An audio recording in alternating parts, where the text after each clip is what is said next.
ಓಂ ಶ್ರೀ ಗುರುಭ್ಯೋ ನಮಃ ಹರಿ ಓಂ ಕಾತ್ಯಾಯನಾಯ ವಿದ್ಮಹೇ ಕನ್ಯಾಕುಮಾರಿ ಧೀಮಹಿ ತನ್ನೋ ದುರ್ಗಿ ಪ್ರಚೋದಯಾತ್. ಓಂ ಶ್ರೀ ಶಿವಂ ಗುರುಭ್ಯೋ ನಮಃ. ಆತ್ಮೀಯ ವೀಕ್ಷಕರಿಗೆಲ್ಲರಿಗೂ ಕೂಡ ಚಂದ್ರಶೇಖರ್ ಮಾಡುವಂತಹ ಆತ್ಮೀಯ ನಮಸ್ಕಾರಗಳು. ಎಲ್ಲರಿಗೂ ಕೂಡ ಜ್ಯೋತಿರ್ಮಯ ನಾಡಿ ಆಸ್ಟ್ರಾಲಜಿ ಯೂಟ್ಯೂಬ್ ಚಾನಲ್ಗೆ ಸ್ವಾಗತವನ್ನು ಬಯಸ್ತಾ, ನಾವು ಈ ದಿನ ವಿಶೇಷವಾಗಿ ನೋಡಿ, ವಧುವರರ ಜಾತಕದಲ್ಲಿ ಕುಜದೋಷ ಏನಾದರೂ ಭಂಗ ಆಗಿದೆಯಾ, ಇನ್ನು ಯಾವಾಗ ಕುಜದೋಷವು ಭಂಗವಾಗಿ ಯಾವಾಗ ಶುಭವನ್ನ ಉಂಟು ಮಾಡುತ್ತೆ ವಧುವರರ ಒಂದು ಜಾತಕದಲ್ಲಿ ಅನ್ನುವಂತಹ ಒಂದು ವಿಚಾರಗಳನ್ನು ಸಂಕ್ಷೇಪವಾಗಿ ತಿಳ್ಕೊಳ್ಳೋಣ. ಇನ್ನು ಯಾರೆಲ್ಲ ನಮ್ಮ ಯೂಟ್ಯೂಬ್ ಚಾನಲ್ಗೆ ಸಬ್ಸ್ಕ್ರೈಬ್ ಮಾಡ್ಕೊಂಡಿಲ್ಲ, ದಯವಿಟ್ಟು ಎಲ್ಲರೂ ಕೂಡ ನಮ್ಮ ಯೂಟ್ಯೂಬ್ ಚಾನಲ್ಗೆ ಸಬ್ಸ್ಕ್ರೈಬ್ ಮಾಡ್ಕೊಳ್ಳಿ, ಬೆಲ್ ಐಕಾನನ್ನು ಪ್ರೆಸ್ ಮಾಡಿ.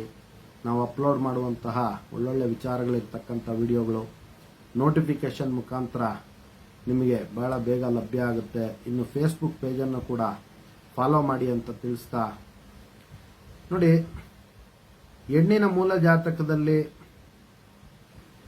1, 4, 7, 8, 12ನೇ ಸ್ಥಾನದಲ್ಲಿ ಕುಜಗ್ರಹರೇನಾದರೂ ಇದ್ದಂಥ ಪಕ್ಷದಲ್ಲಿ ಆಕೆಯನ್ನು ವಿವಾಹವಾಗುವಂತಹ ವರನಿಗೆ ವಧುವಿನ ಜಾತಕದ ಪ್ರಕಾರ ಸಮಸ್ಯೆ ಉಂಟಾಗುವಂಥ ಒಂದು ಸಾಧ್ಯತೆ ಇರುತ್ತೆ ಅನ್ನುವಂಥದ್ದು ಜ್ಯೋತಿಷ್ಯ ಶಾಸ್ತ್ರದಲ್ಲಿರ್ತಕ್ಕಂಥದ್ದು.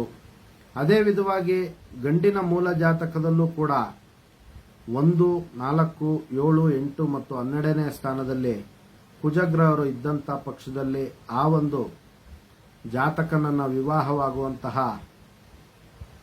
ಪತ್ನಿಗೆ, ಅಂದರೆ ವಿವಾಹವಾಗುವಂತಹ ಹೆಣ್ಣು ಮಗಳಿಗೆ ಅನಾನುಕೂಲಗಳಾಗುವಂಥ ಒಂದು ಸಾಧ್ಯತೆ ಇರುತ್ತೆ ಅನ್ನುವಂಥದ್ದು ಶಾಸ್ತ್ರದಲ್ಲಿ ಹೇಳಿರ್ತಕ್ಕಂಥದ್ದು.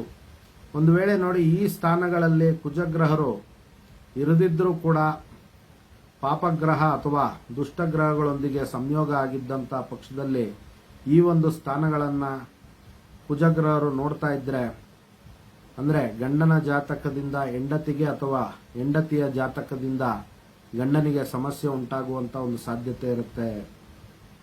ಇನ್ನು ಇದೇ ಕುಜಗ್ರಹರು ಜಾತಕದಲ್ಲಿ ಪರಸ್ಪರ ವಧು ವರರ ಜಾತಕದಲ್ಲಿ ರವಿಗ್ರಹರ ಮನೆಯಾದಂತಹ ಒಂದು ಸಿಂಹ ರಾಶಿಯಲ್ಲಾಗಲಿ ಅಥವಾ ಚಂದ್ರಗ್ರಹರ ಮನೆಯಾದಂತಹ ಒಂದು ಕರ್ಕಾಟಕ ರಾಶಿಯಲ್ಲಾಗಲಿ, ಇನ್ನು ಉಚ್ಚ ಕ್ಷೇತ್ರದಲ್ಲಿ ಮಕರ ರಾಶಿಯಲ್ಲಿ ಇದ್ದಂತಹ ಒಂದು ಸಂದರ್ಭದಲ್ಲಿ ಅಥವಾ ಸ್ವಂತ ಕ್ಷೇತ್ರಗಳಾದಂತಹ ಮೇಷರಾಶಿ ವೃಶ್ಚಿಕ ರಾಶಿಯಲ್ಲಿ ಕುಜಗ್ರಹರು ಏನಾದ್ರೂ ಸ್ಥಿತರಾಗಿದ್ದಂತಹ ಪಕ್ಷದಲ್ಲಿ ಈ ಒಂದು ಮೇಲಿನ ದುಷ್ಫಲಕ್ಕೆ ಬದಲಾಗಿ ಅವರಿಗೆ ರಾಜಯೋಗ ಪ್ರಾಪ್ತಿಯಾಗುವಂತ ಒಂದು ಸಾಧ್ಯತೆ ಇರುತ್ತೆ.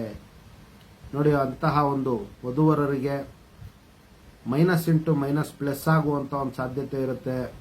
ಅವರು ಸಾಮಾಜಿಕ ಮನ್ನಣೆ ಮತ್ತು ಕೀರ್ತಿ ಯಶಸ್ಭರಿತವಾಗಿ ಅತ್ಯಂತ ಸಿರಿವಂತರಾಗಿ ಸುಖವಾಗಿ ಮತ್ತು ಸಂಪದ್ಭರಿತವಾಗಿ ಜೀವನವನ್ನ ಸಾಧಿಸುವಂತ ಒಂದು ಸಾಧ್ಯತೆ ಇರುತ್ತೆ.